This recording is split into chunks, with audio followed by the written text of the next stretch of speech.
Hello, আসসালামু আলাইকুম। আজকে আপনাদেরকে দেখাবো কিভাবে এইচপি ল্যাপটপ এইচপি এলিটবুক যার মডেল হচ্ছে 840 এটা ব্যাটারি আমরা রিপ্লেস করব। তো চলুন দেখা যাক কিভাবে আপনারা ল্যাপটপের ব্যাটারি চেঞ্জ করে নেবেন।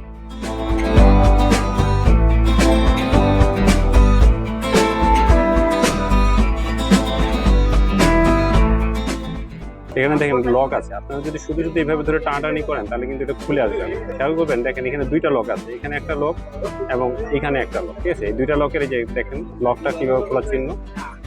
জাস্ট করে লকটা আপনি এই পাশে দিয়ে দেন, স্লাইডটা এখানে টেনে দেন এবং এবং যখন এখানে লাল দেখা যাবে তখন বুঝবেন যে এটা লকটা খোলার জন্য রেডি আছে।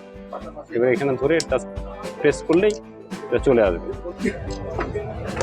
আমরা জাস্ট খালি নতুন একটি ল্যাপটপের ব্যাটারি রিপ্লেস করে দিচ্ছি। খুব ইজি। এটা আসলে চেঞ্জ করার জন্য কোনো ইঞ্জিনিয়ারের কাছে না গেলেও হবে, নিজের ব্যাটারি নিজেই চেঞ্জ করতে পারবে। এবং যখন ল্যাপটপের ব্যাটারির কাজ শেষে জাস্ট খালি ল্যাপটপের ব্যাক পার্টটা লাগানোর পরে এখানে প্রেস করে ধাক্কা দিয়ে লাগিয়ে দিবে এবং এইখানে লকটা দেখলেই বুঝতে পারবেন যেখানে লকটা। So thank you for watching this video.